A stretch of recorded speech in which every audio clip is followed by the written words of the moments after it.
અને મનપા દ્વારા ગેરકાયદેસર સરકારી જમીન પર ઉભા થયેલા બાંધકામો સામે લાલાંખ કરાઈ હતી અને કતારગામ તથા પાલ, અડાજણ અને પૂણા મગોબ વિસ્તારમાં આવેલા આવા બાંધકામો દૂર કરાયા હતા.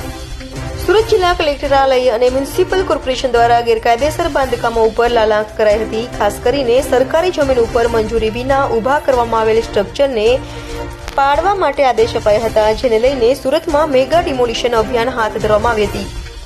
સરકારી જમીન પરથી દબાણ દૂર કરવા મેગા ડિમોલિશન કરાયું હતું, જેમાં સુરતના કતારગામ અને પાલ વિસ્તારમાં મામલતદારની હાજરીમાં કામગીરી પૂર્ણ કરાઈ હતી. કતારગામના સર્વે નંબર 40 પૈકીની યુએલસી ફાઝલ જમીન પર થયું ડિમોલિશન કરાયું હતું, તો પાલ વિસ્તારમાં block number 429 TP scheme number 16 ફાળવેલ પ્લોટ નંબર 92 તથા 3989 ચોરસ મીટરની સરકારી ગૌચર જમીન પરના દબાણને દૂર કરાયું હતું.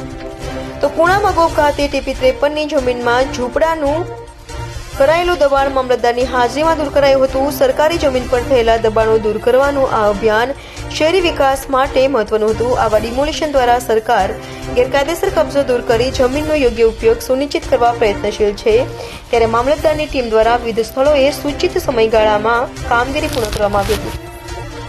આપણો પરિચય. હું દિનેશ ગામિત, મામલતદાર કતારગામ. આજરોજ કતારગામ વિસ્તારમાં સિંગણપોર ખાતે સર્વે નંબર 40 પૈકી 2ની જગ્યા હતી, જેમાં ટીપી નંબર 35માં 493 ચોરસ મીટર જેટલી જગ્યામાં ગેરકાયદેસર દબાણ થયેલ હતું. જે દબાણ દૂર કરવાની કાર્યવાહી અત્યારે ચાલુમાં છે.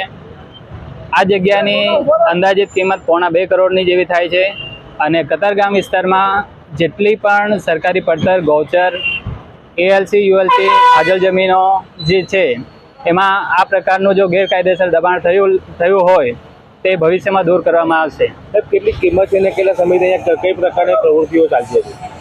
આશરે 5-1 વર્ષથી ઓટો ગેરેજ હતું અને ગાડીઓની સર્વિસીસની એ બધી કાર્યવાહી અત્યારે ચાલતી હતી અહીંયા, જે આપણે દૂર કરાવી છે અને